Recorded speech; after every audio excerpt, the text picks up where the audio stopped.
O ngayon, magte-test naman tayo ng motor ng electric fan na mas matanda pa yata sa akin. Ito, kita nyo, puro bakal pa rin ng mga niya. Ayan oh, mga LEC niya, mga guard niya, bakal pa rin lahat. Kaya palagay ko mas matanda pa sa akin to. Ngayon, ang ipapakita ko lang, ewan ko kung bahala na kayo kung gusto nyong gayahin o hindi. Hindi ko naman ito tinuturo na sinasabi na gayahin nyo itong idea ko kasi medyo danger to kung wala kang pang alam. Kung wala kang halimbawa tester. Halimbawa wala kang tester at gusto mong i-test kung ano yung mga problema niya.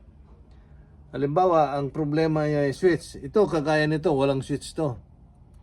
Nasira yung switch. Kaya, ang ayaw umandar. Hindi ko mapaandar. Pero mayroong kuryente. Mayroong kuryente, pero hindi ko lang mapaandar. Kaya gusto ko pakita ko. So, ngayon, magte-test naman tayo ng motor ng electric fan na mas matanda pa yata sa akin. Ito, kita nyo, puro bakal pa rin ng mga niya.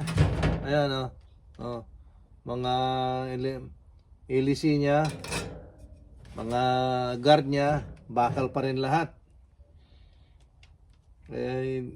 Kaya palagay ko mas matanda pa sa akin to. Ngayon, ang ipapakita ko lang, ewan ko kung bahala na kayo kung gusto nyong gayahin o hindi. Hindi ko naman ito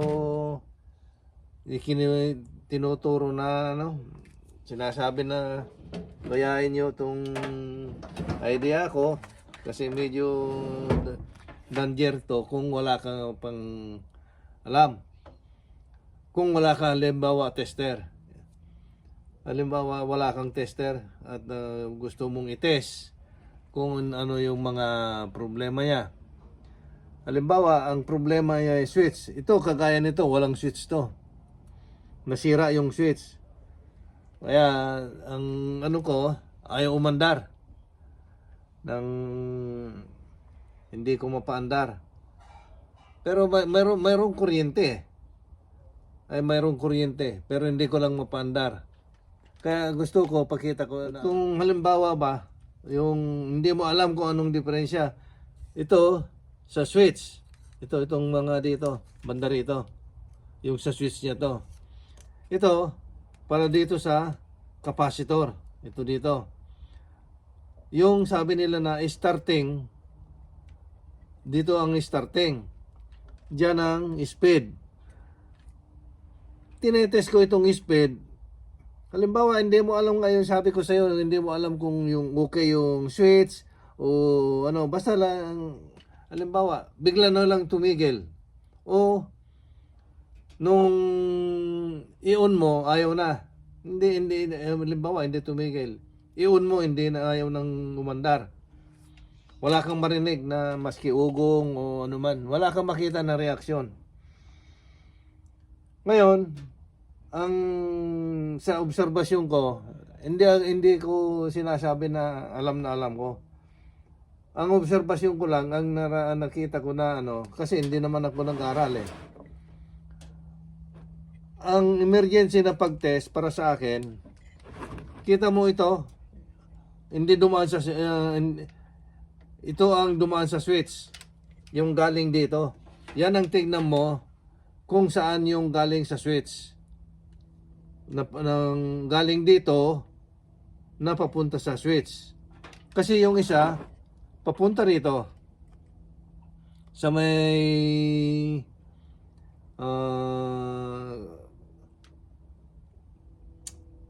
yung fuse, papunta doon sa fuse. Kaya yan ang sabi niya starting. Ngayon, ang ginagawa ko pagka ako ang nagtetest, titignan ko muna yung galing, kung saan galing ito, kung saan yung papunta rito na hindi dumaan dito sa, yung papunta sa switch. Yan ang papunta sa switch. Ngayon, ang titignan ko, yung hindi nang galing sa switch, na papunta rin sa motor, yan diretso sa motor. Binubutas ko dito. Bubutasin ko rito. Kung halimbawa mayroong switch, bubutasin ko to, magbubutas din ako rito, kasi ayaw ko naman na putulin to, dahil kung puputulin ko ay kung buo yan, di magdudugtong na naman ako. Ang bubutasin ko dito, tapos kagaya nito, binutas ko dito.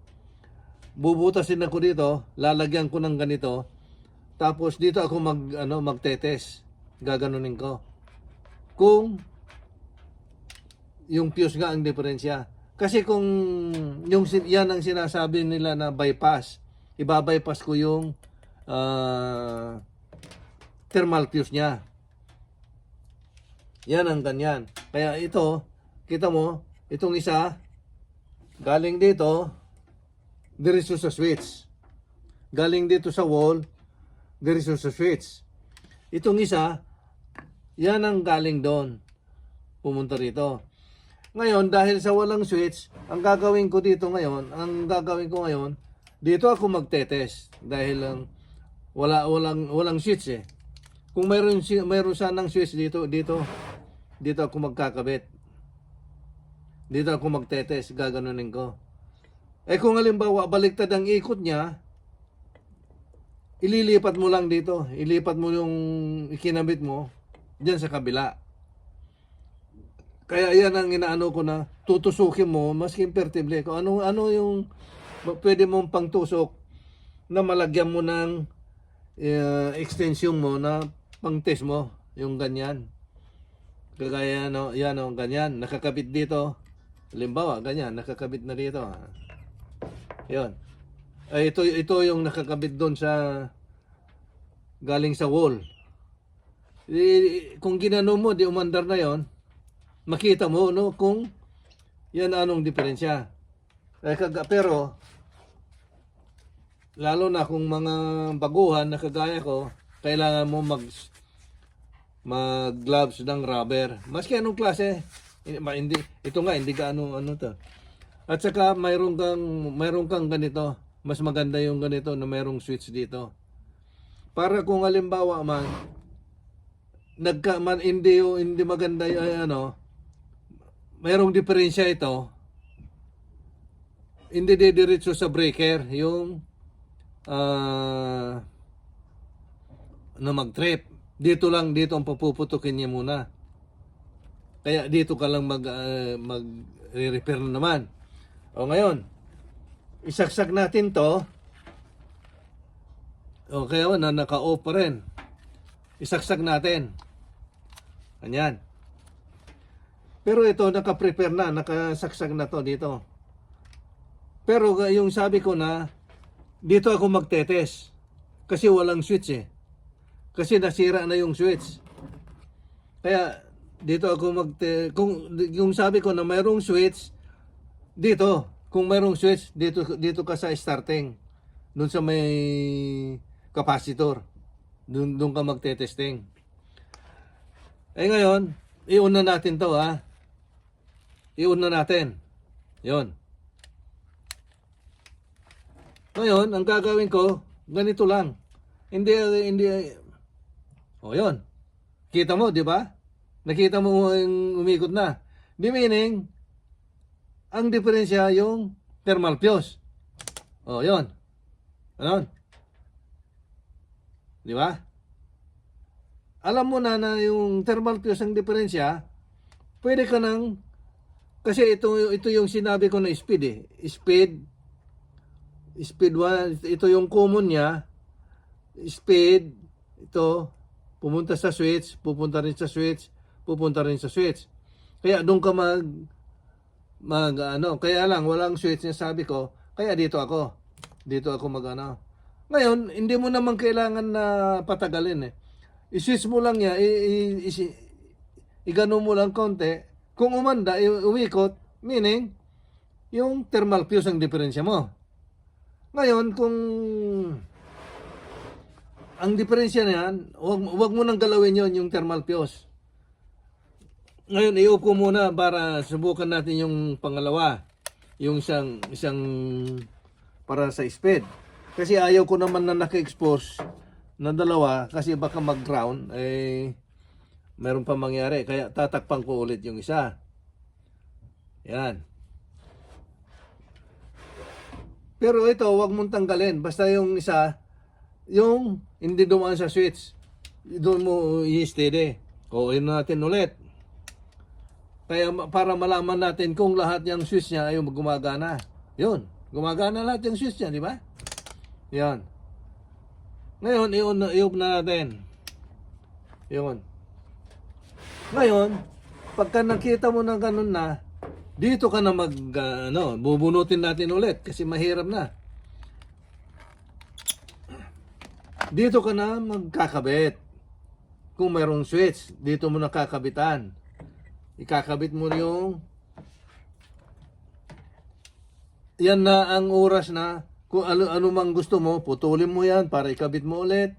Pwede na yon. Yung ganyan. Ganun lang yan ang pag-test kung wala kang tester. Pero kailangan na maingat ka. Huwag mong hawakan. Mayroon yung hawakan. Halimbawa, ito, ganito. Mayroon kang hawakan dito. Huwag mong hawakan yung dulo. Mayroon bakal na ganun. Tapos, ganun mo lang. O, hindi mo na, basta maglagay ka ng ganito para may palatandaan ka na umiikot. Gumagalaw. Basta gumalaw, ayos na yon eh. Yun. Ganon ang ano niyan. Basta ang tandaan mo, yung hindi dumaan sa hindi dumaan sa switch na galing dito, hindi dumaan sa switch, yun ang papuntay mo ron na ano. Yung papunta sa switch,